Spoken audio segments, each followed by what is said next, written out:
Scootchie.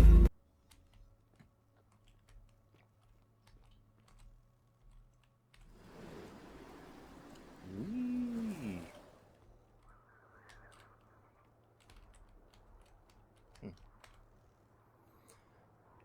To survive, we must all be kind. Corrected 2, we must all be wise. Corrected 2, we must all be obedient. And finally, corrected 2, we must all be something. Oop. A bit of a spike.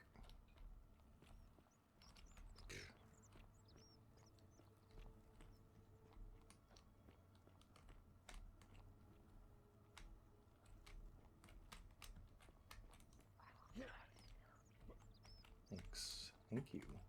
Appreciate that.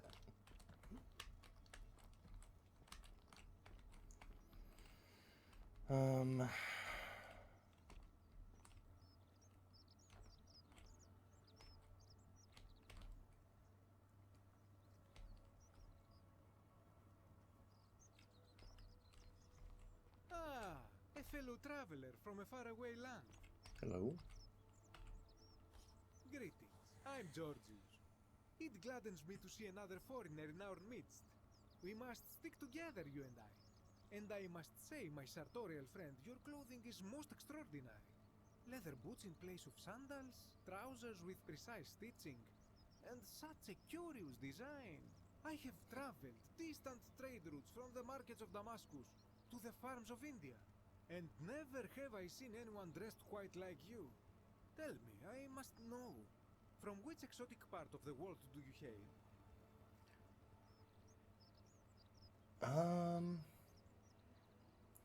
My nation doesn't exist yet. Is this a riddle, or perhaps you mean to say you feel like you are ahead of your time? I feel the same way. Another reason for us to stick together. Yeah. We will have much time here to get to know one another. But for now, do you require assistance? I know you do not require clothing, so information perhaps? What's your story? My story? How kind of you to ask. I am a tailor and I run the humble shop in the forum. Why set up a tailor shop here? You mean to say, with all the turmoil and terror of the Golden Rule and so few customers, why bother setting shop at all? Yeah, more or less. I'll tell you, it is precisely because of the Golden Rule that I wish to remind my friends of the importance of looking one's best. I say, the more of our customs we preserve down here, the more we can preserve a semblance of normality, the better our chances of keeping our heads. Don't you agree? I suppose so. Oh, and there is another reason too. If we all end up as golden statues for future generations to marvel at, I don't know about you, but I would like to look my best. How did you end up here? A good question. A very good question indeed. And I would be happy to tell you if only I could remember it clearly myself. Why don't you tell me what you do remember? I remember I had just been to Rome to sell an extraordinary selection of wares, and droning in coin, I decided to celebrate my success. I rented a prestigious villa by the Tiber, invited over a few select friends, and we began making our way through some of the most exquisite wine money could buy. Quite a lot of it, in fact. Now, I have had visions and awoken in strange places before. I have even found myself naked in the desert sands more than once, but none of that compares to this. This time, I remember people screaming, then falling into a void as empty as time before creation, gasping for air, and then nothing. When I regained my faculties, I was lying naked by the banks of the Tiber, gods know how many miles from my villa. So you floated down the Tiber? Indeed. I'm lucky I was carrying a little extra weight. I believe it kept me afloat. In any case, it seems I'd been rescued and resuscitated by a benevolent stranger. I went to find firewood for his campfire, stumbled across a cave, and discovered that trapdoor temple. And here I am.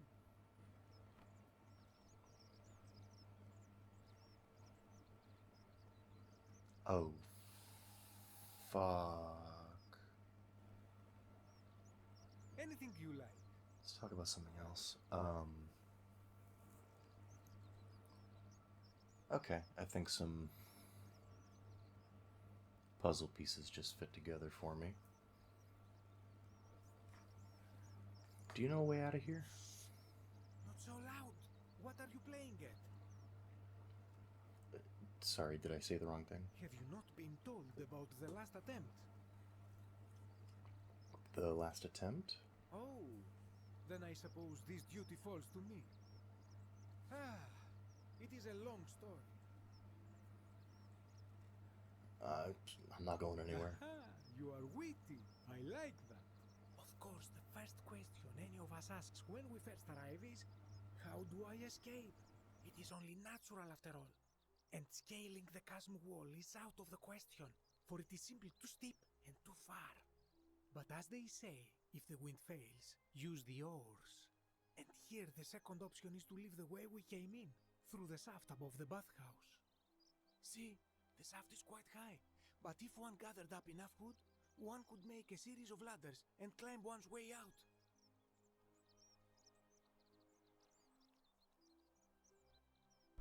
Why hasn't anyone done that yet? They have. I am getting to that. Oh. There was an attempt, made by resourceful fellows who lived here some years ago. They even decided to keep records of their escape attempt for posterity. Unfortunately, as soon as they began to carry the first ladder down the hallway, they heard a godlike voice shake the entire city, and that, tragically, is where their tale ends. So it seems that to merely attempt escape is to invite the wrath of whichever god oversees this place, and so I say it is best to not even discuss it aloud. Got it. Thanks.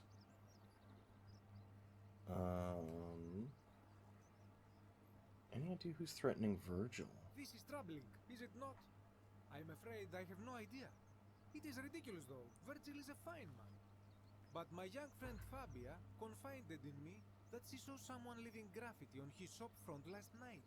Perhaps you should ask her about it. Okay. What do you think about the Golden Rule? Ah, yes.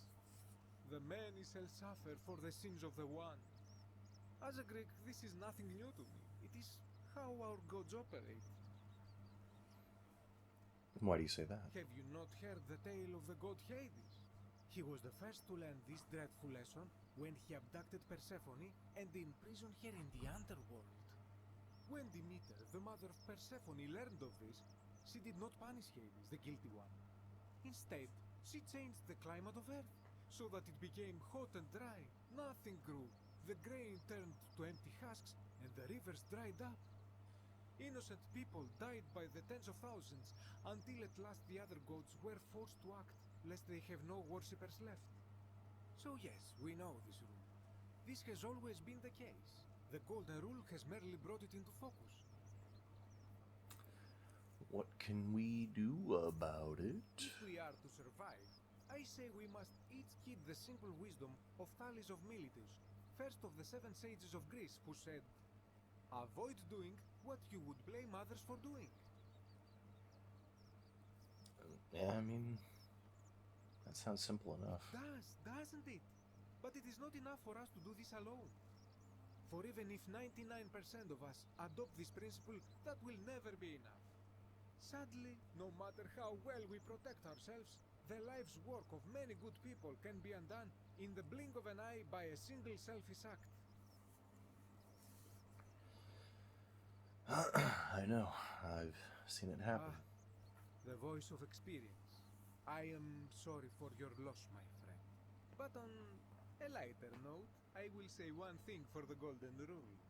For all their grim and haunting poses, these golden statues do make magnificent models for my clothing, do they not? Who are you going to vote for? That, my friend, is quite the dilemma. But after some reflection, I'm leaning toward voting for Malleolus. I do not enjoy the thought of another visit from Domitius if I voted the wrong way.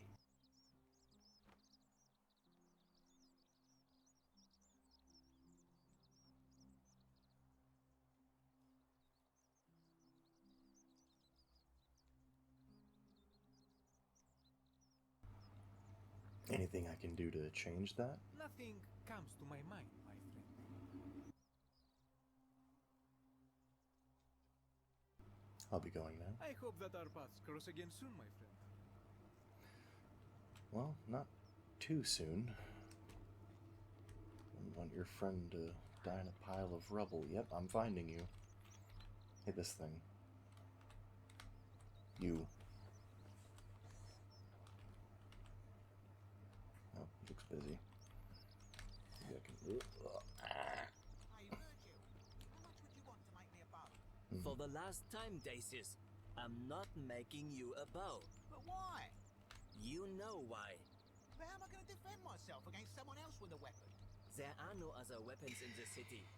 We all went along with the magistrate's weapons ban, so it wouldn't be an issue. That's why I've got to get in first before someone else beats me to it. Oop. I have enough.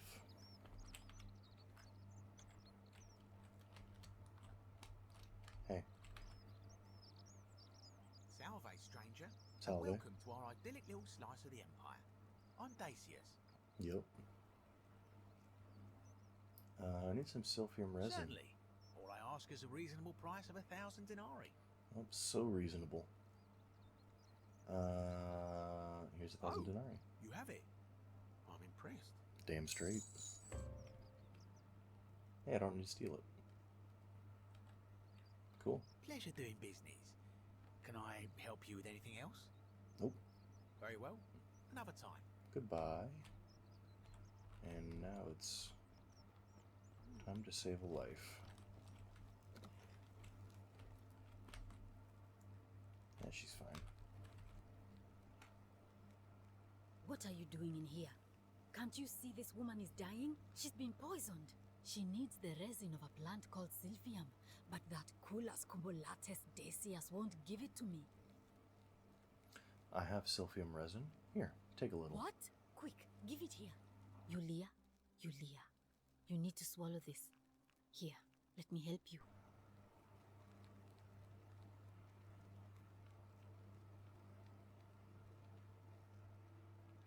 Hopefully, in a moment, she should be able to breathe normally. That was extraordinary. How did you know she needed this exact thing? And at this exact moment? Are you some kind of oracle? I'm a time traveler. A what? I'm sorry, I must have misheard you. I think it's your accent, because it sounded like you said time traveler. But whatever kind of traveler you are, that was like the gods hearing my prayers and intervening. You just saved a person's life, and you should be proud of yourself.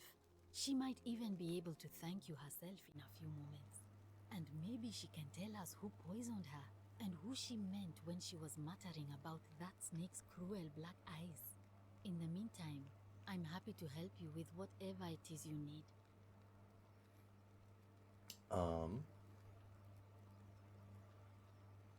Ooh, this I want to know about. I keep hearing the statues whispering. Is that normal? Oh no. Sorry, I don't mean to worry you, but no, that is definitely not normal. Okay. There was one other person who claimed she could hear the statues talking to her. But that was Nevia, and she went a little mad. Forget I said anything. Anything about what? Thank you. What's your story? I'm Lucretia, and I'm going to be straight with you. I'm not a physician. This is Nevia's clinic. I've just been filling in ever since she disappeared. I'm tired and out of my depth and miserable all the time. But I'd rather take this on myself than let one of you lot mess it up.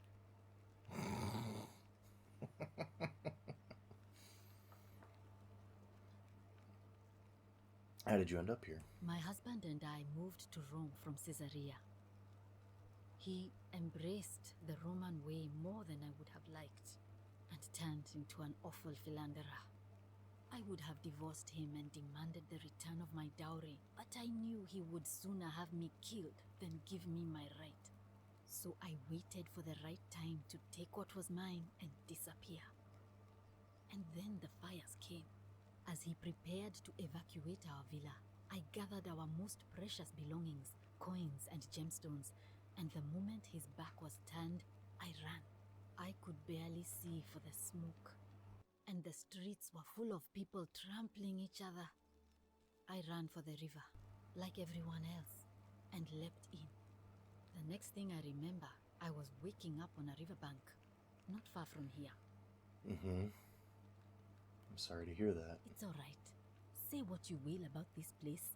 At least my fornicating husband will never find me. Oh. And while there's no shortage of snakes here, at least with the golden rule, they have to try to be discreet about it. Why are you working out of a shrine? Oh, this shrine was in use as a clinic long before any of us arrived here. Kind of strange to set up a clinic in the temple of the god of disease. But the god who inflicts a curse is also the only god who can undo it. So I suppose praying to Apollo for healing kind of makes sense.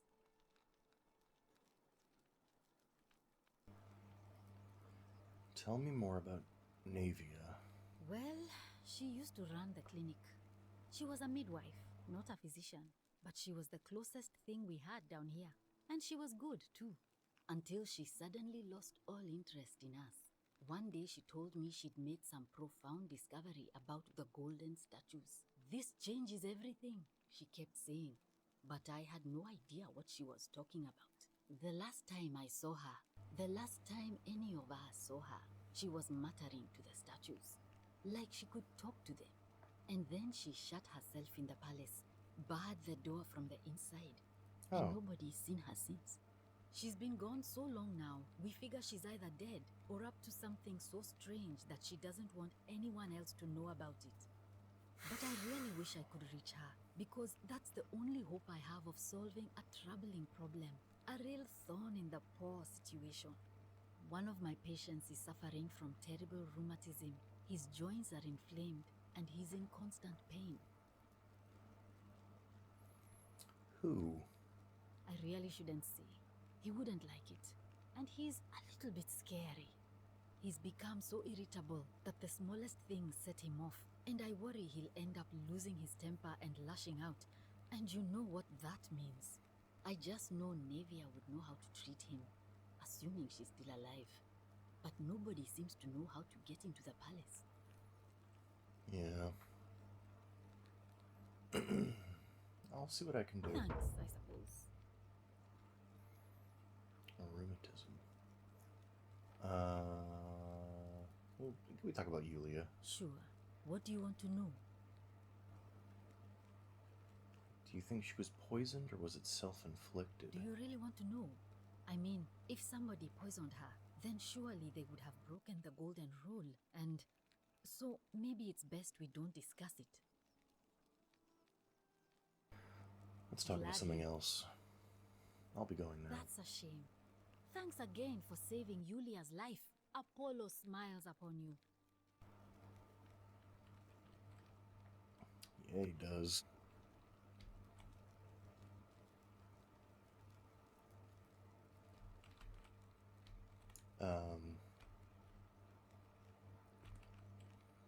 Can we talk?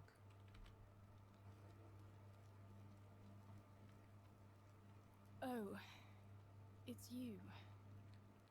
Sorry, I'm still a bit out of it. But thanks for trying to help me, I suppose. Was there something you wanted? Lucretia says I'm supposed to rest.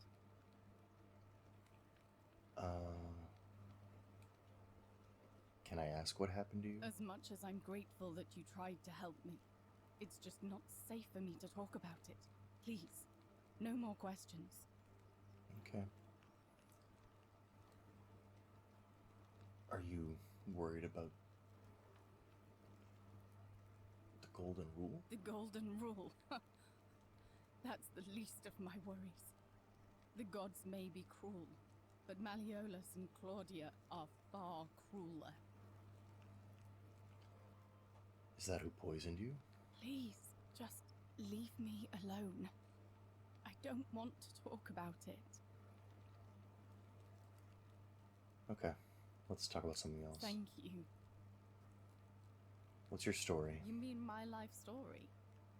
Oh, well, I grew up as part of a big family in Rome. Me and 3 older sisters. Our father found good husbands for my sisters, but I wasn't, cut out for that kind of life. So he found me a job as a scribe for a prominent merchant.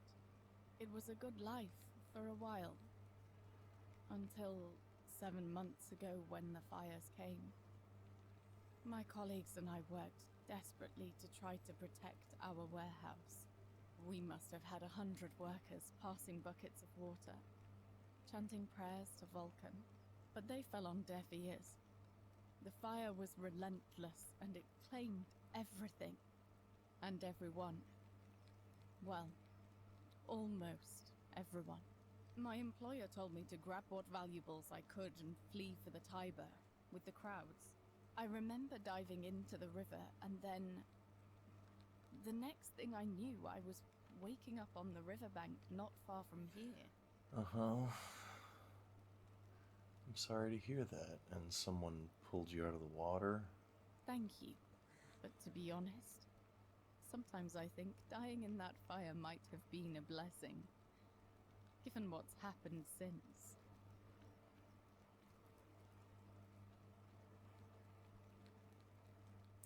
Why? What happened here? I can tell you, but it's a long story. I have all the time in the world. All right. I'd been here about a week when it dawned on me I'd be trapped here for the rest of my life.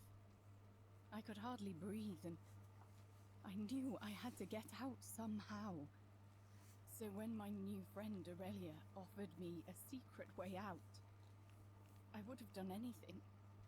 And then I learned her asking price. 1,000 denarii. She was supposed to be my friend. I told her it would take me years to save up that much. So she suggested I take out a loan from Malleolus. And I did.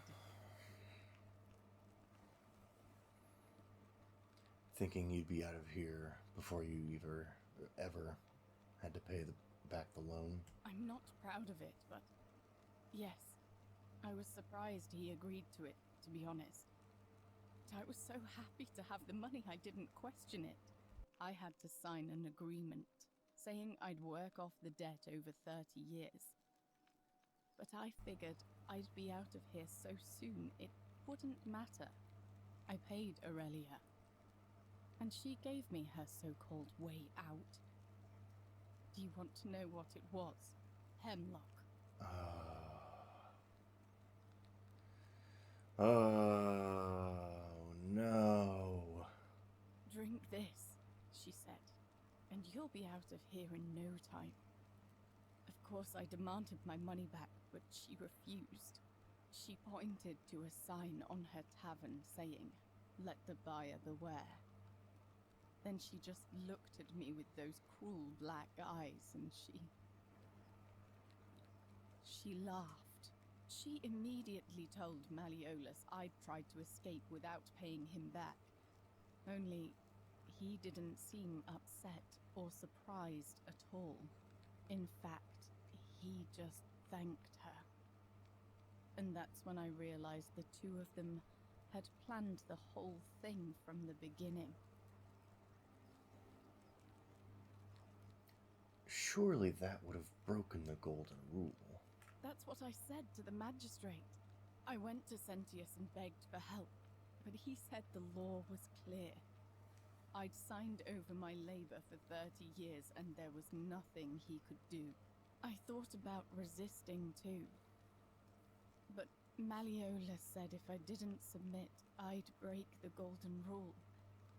And I couldn't be responsible for all those deaths. What a hypocrite. He locked me in his villa, confiscated everything I owned as collateral, and made me wear immodest, humiliating outfits while I worked day in, day out. His wife, Claudia, was just as bad. She sent me to work on an endless stream of futile, demeaning tasks. I'd be on my hands and knees, scrubbing the floor clean for hours, only for her to pour slop on it and hiss, "You missed a spot." Those two took everything from me. But they forgot to confiscate one thing. My hemlock. I see. I just wanted it to be over. But it seems I messed that up too. Should have drunk all of it. I'm so sorry to hear that. I brought it on myself. I trusted one of the most callous human beings I've ever met, and tried to swindle the other. I don't know how I could have been so stupid. So what'll happen to you now? When I've recovered, I expect their thug Domitius will come for me. He'll escort me back to their villa, and I'll be right back where I started. Only this time, I won't be able to lull myself to sleep at night with the thought of a permanent solution. Honestly, it would have been better if the poison had been allowed to run its course. I'm sorry. Can I do anything to help? I doubt it. It seems this is the fate the gods have chosen for me, for trying to escape. At least until someone breaks the golden rule. Huh. Maybe it wouldn't be so bad. I have a better idea. How much would it cost to buy your freedom? A lot. But it doesn't matter. I made a suicide pact with Ulpius last night. He's in exactly the same position as I am. Malleolus and Aurelius set the same trap for him a month after they did it to me. He and I are in this together. He's probably already thrown himself from the bluff into Malleolus's villa by now. If so, I'd never be able to live with myself, knowing I broke my promise to him. Perhaps I can help him too. I doubt you could make it up to the bluff in time. I don't know who you are, or why you seem so determined to help me, but thank you. I'll see what I can do. But please don't take too long. All right. Thank you again for saving my life. So Malleolus claims there's no such thing as the golden rule, but he'll use it against the people that work for him now. Scumbag. Okay. I want to try something. And then I want to talk to Equitia. Help! You have to do something! A man arrived in the baths. Real nasty sort, with his face all covered up. And he's got a weapon. You have to do something, or he's gonna break the golden rule.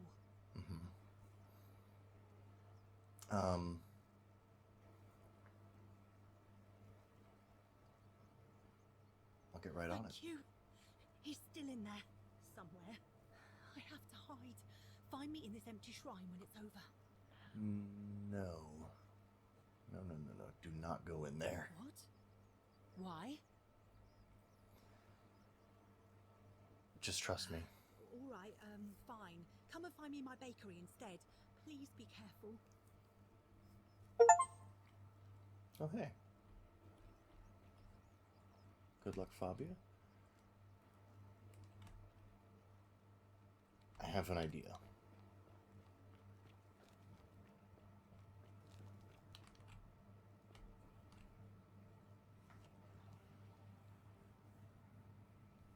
Stop right there.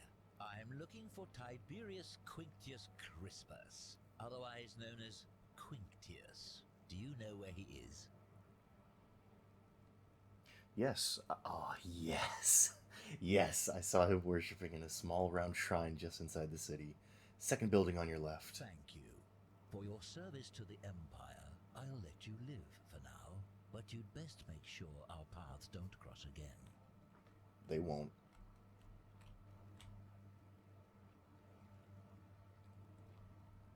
Wish you'd speed it up a little bit, though.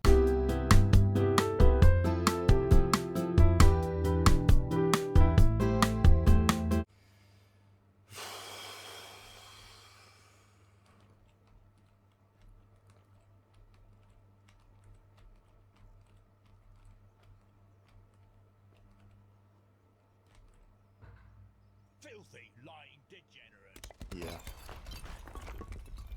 Uh-oh. Oh.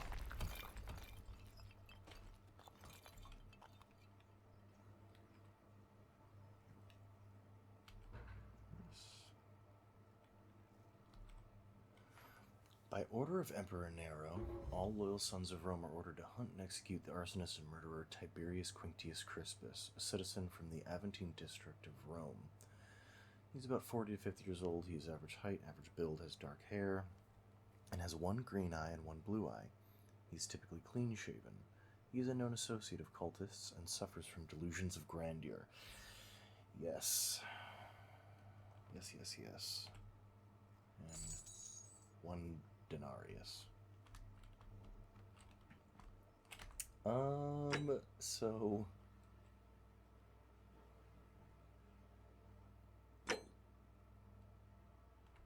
Can I use this? I don't know how to equip it, if I can.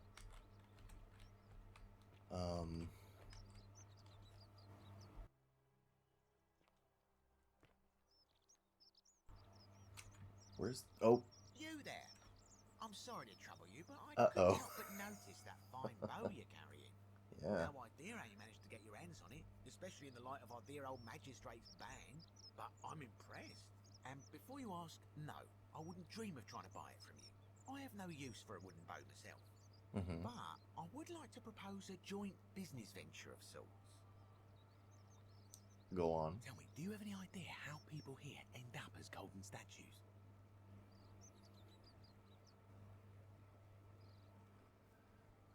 The statues come to life and fire golden bows, arrows at them. And here I was thinking I was the only one to figure it out. In any case, supposedly 1 or 2 of those arrows is enough to turn a full-grown man into gold. Now, of course, that is a travesty, a terrible, horrible waste of human life, which has to be stopped. And yet, on the other hand, I can't help but think of a tale told by that Greek fella Aesop, the goose that laid the golden egg. With the ability to transmute organic matter into gold, one could create infinite wealth. Use your imagination. Golden animals, insects, trees and plants. The Midas touch without the drawbacks. We are talking riches beyond imagining.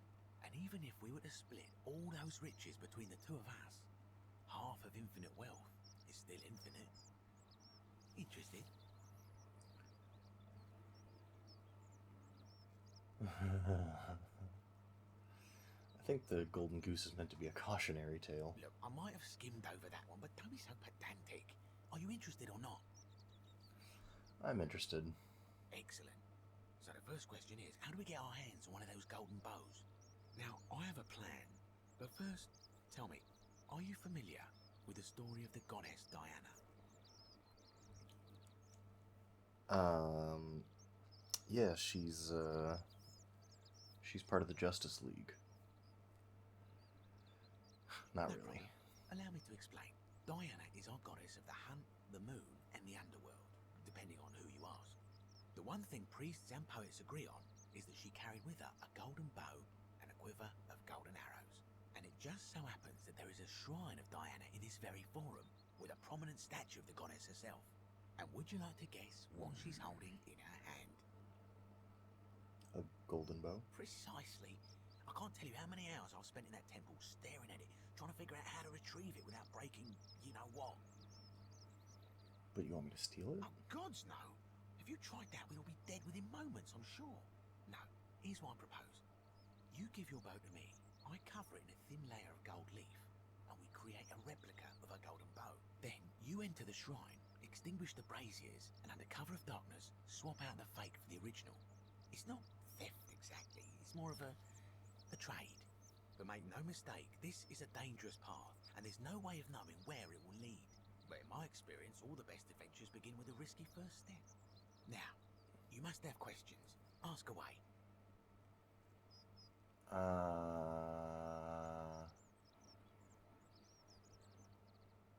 Isn't that extremely When dangerous? Prometheus stole fire from the gods and became a hero to all mankind, do you think he was worried about the danger? Fair point. Why can't you do it yourself? I'm more of an ideas man. Whereas you're obviously the more resourceful and heroic type. I have complete confidence in you. Why can't I just take Because it? the gods would see you, of course. Hence my proposal. So, are you in, partner? Alright.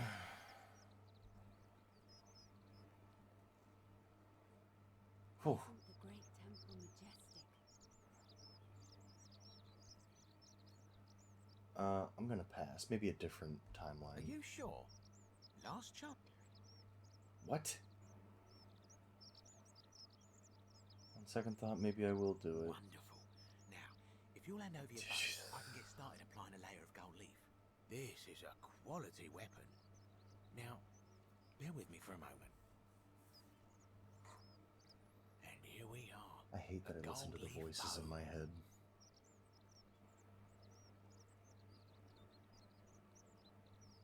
Now, Thanks. I've gone and unlocked the Shrine of Diana for you, so as quick as you can, head on inside. It's just at the end of the street on the left. May the gods not watch over you. I really wanted to talk to Equitia and Fabia. I don't even know where the bakery is. Oh, she's over there. I guess let me do this real quick. Yes, he does.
What am I supposed to do?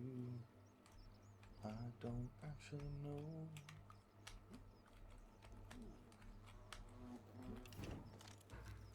Oh. Okay. Is that you, partner? Do you have the bow? Yes, I have it. Wonderful. Just go ahead and slide it under the door for me and I'll unlock it for you. You locked me in here? A little bit slow, aren't you? Yes, I locked you in. And until you give me my bow, you're going to stay in there, like Tantalus in Tartarus. How is this not against the golden rule? You said you'd split the riches between the two of us. No, technically, I never said that. I said, if we were to split all those riches between the two of us, infinite wealth is still infinite. It's hardly my fault if you can't tell the difference between a hypothetical and a promise, now is it? Oh, I do love a good loophole.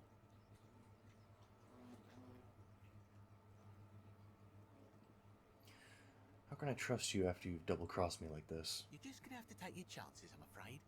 The bow, now. And don't even think about giving me the fake one. I'll recognise my own handiwork.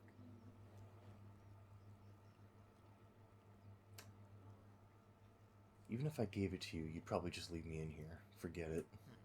I would reconsider my position quickly if I were you.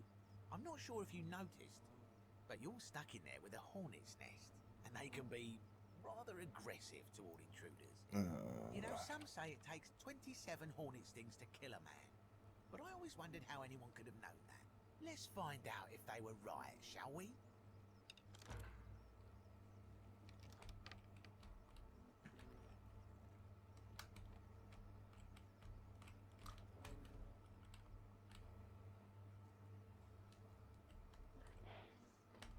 The mast. What? You want me to do this?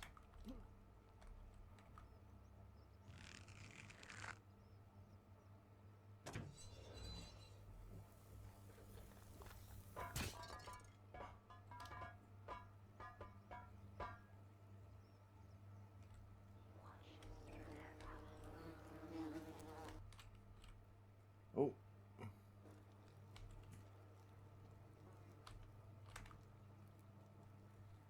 Oh.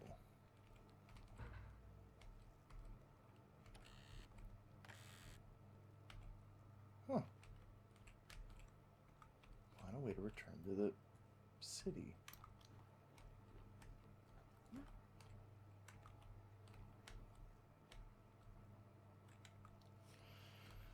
Okay.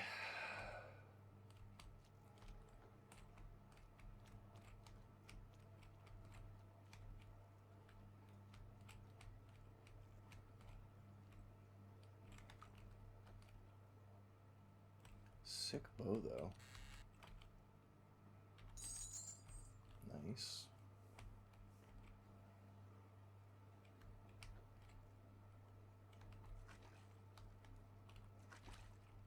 Oh.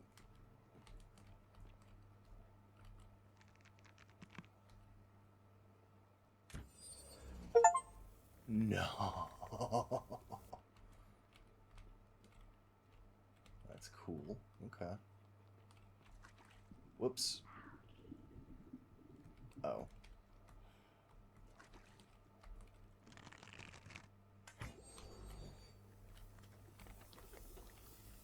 Gotcha.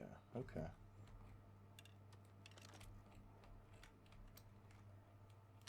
Hmm. Algae. Oh.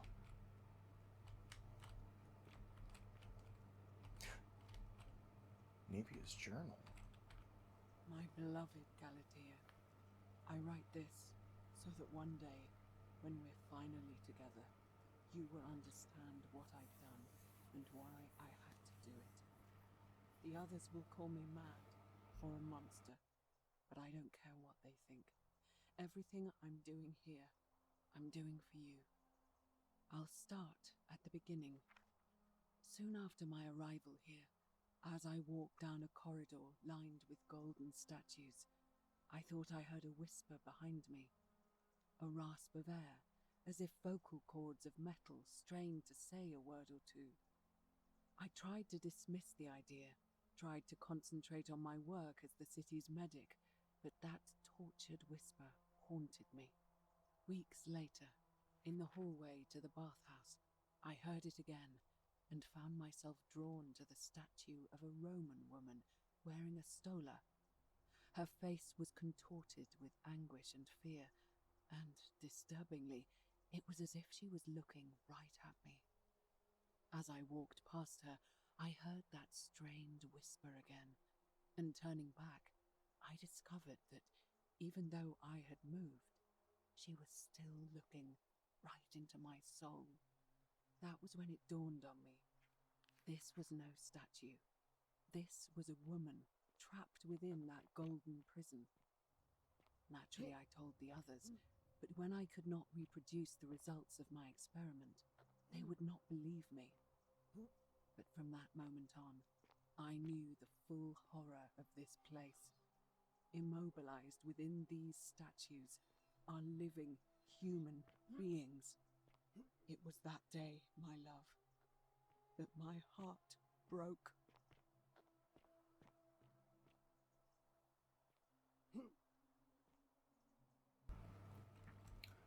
Apologies for standing too long with that scroll. I thought that, I had to stay there.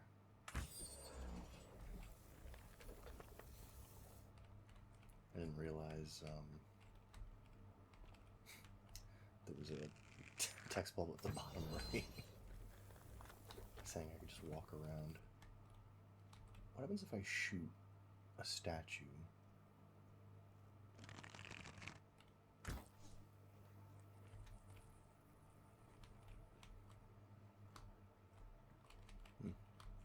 Doesn't cure them, I guess.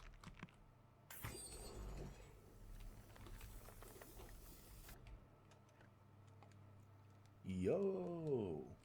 That's awesome.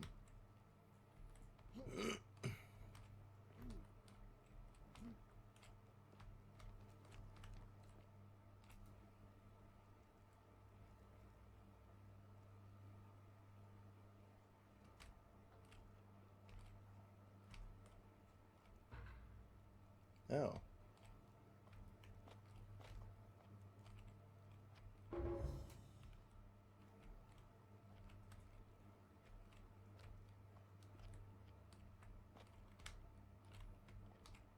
Can I remove these, or?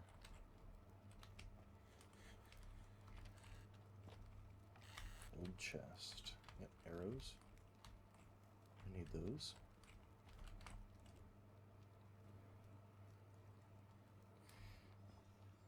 Yep. Yep. Yep. Oh. Oh, hello.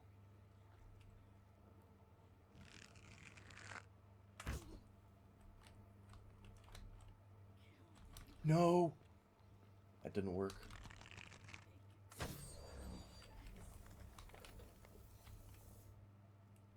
Why didn't that work? Oh, I hit the armor. Oh. Sorry. I'm not gonna kick you. I'm sorry.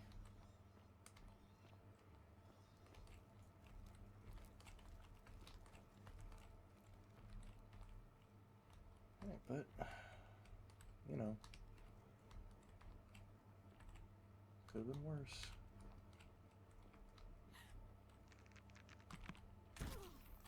God.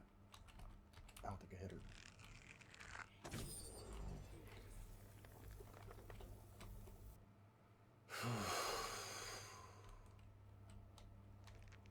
Hello. Nope. There it is.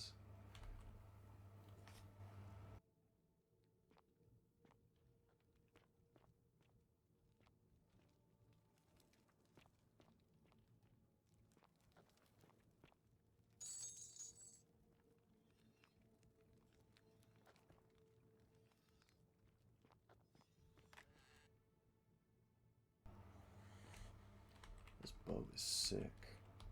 Oh. Nice. Okay, I do apologize for this. I'm sorry. I did need to get through. I'm sorry.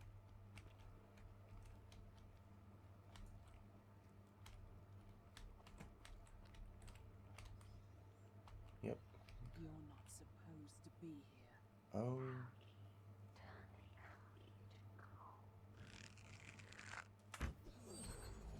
Ooh.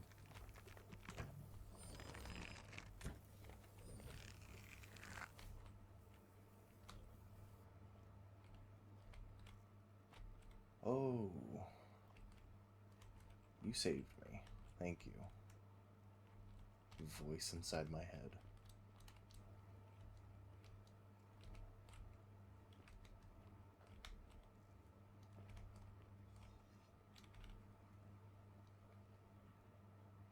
It's a faint salty aroma. No, thank you.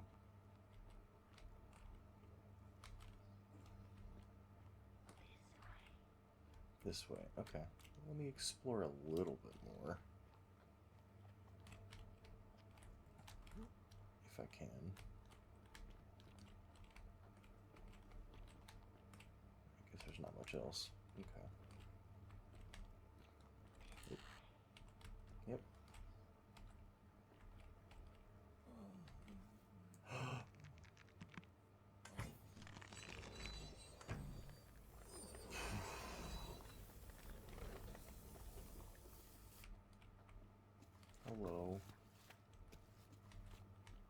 Bye.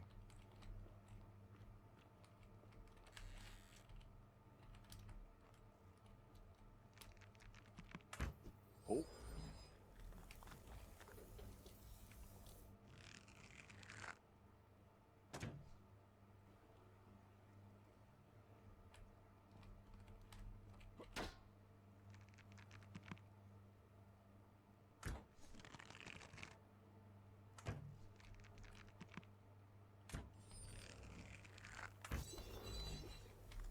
Gotcha.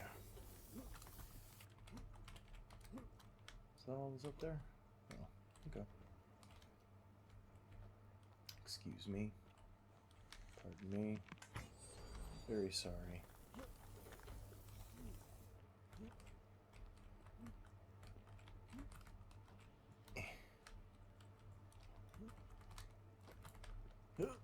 Let me up. How do I get up here? God.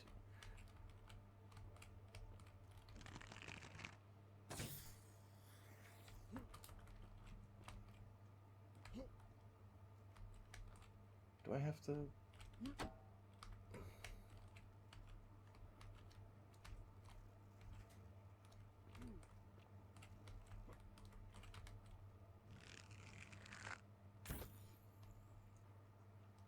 that even do anything?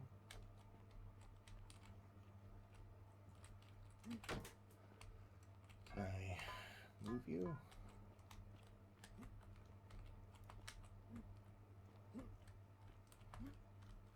Oh, okay, okay, hold on, hold on.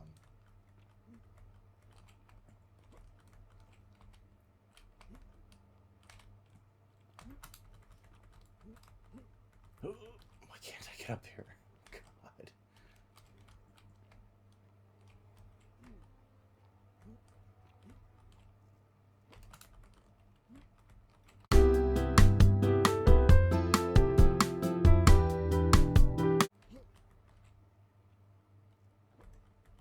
Oh my God.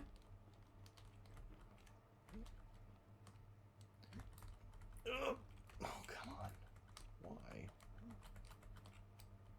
Am I stupid?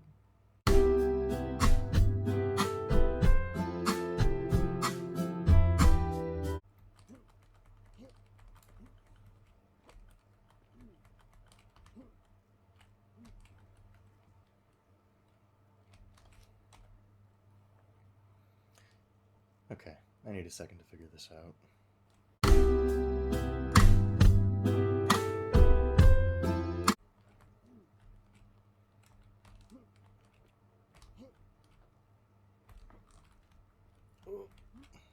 Oh God. Okay. I don't know if I was supposed to do it that way, but it worked. It was weird.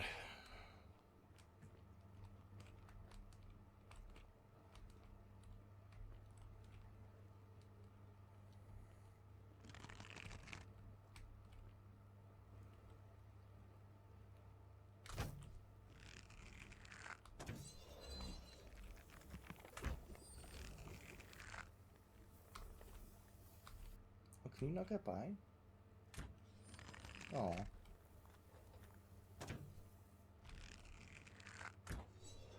There we go.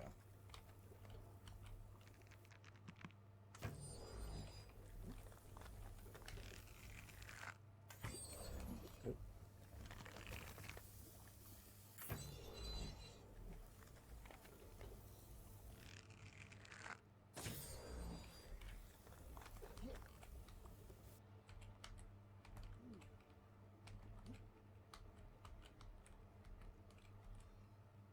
Yep.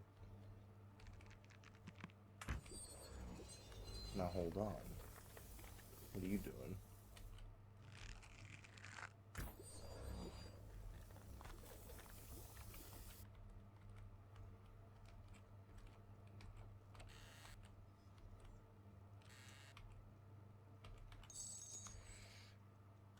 I'm taking it.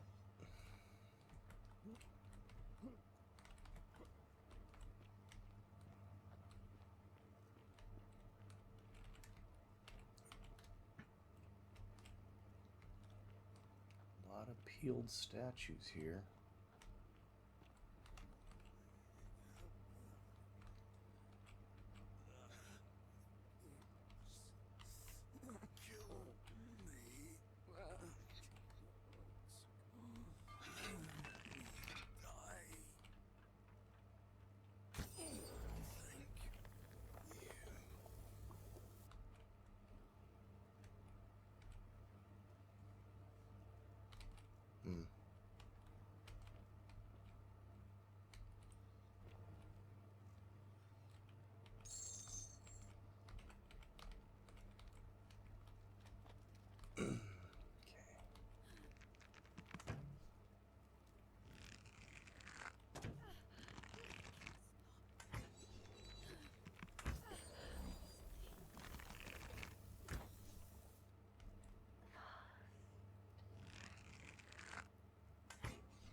trying.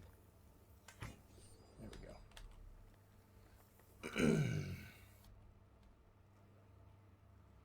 All right. How we looking? How we looking?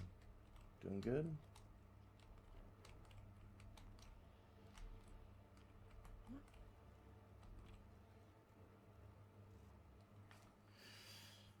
Oh, Navia.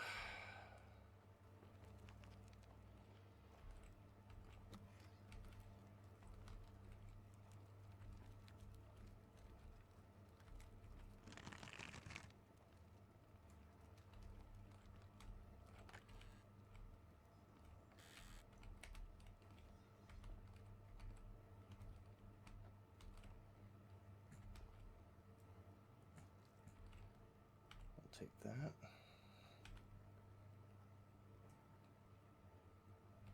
And My beloved Galatea, don't have to. after I learned the terrible truth about the golden statues, I wandered the city as if in a nightmare.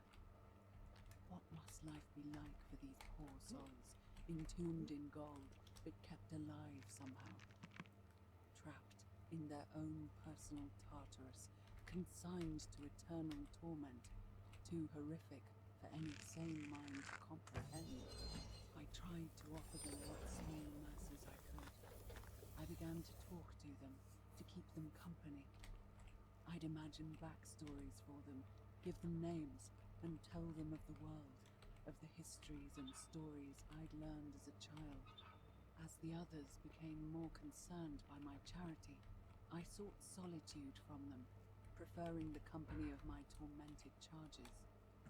Discovering a way into the abandoned palace, I began to spend my days walking its halls and sharing with its occupants ancient tales, my mind turning to those of Apollo and Daphne, Perseus and Medusa, and Pygmalion and Galatea. Pygmalion, the sculptor who fell in love with a beautiful statue, and who, praying to Aphrodite for aid, discovered that his beloved Galatea had come to life. It was then that I heard you whisper to me, Galatea. Forgive me. I know that is not your real name, just one I have borrowed from a story. But when I turned to look at you, I saw the most exquisitely beautiful woman I have ever known. Your face, forever frozen in a look of haunting sadness.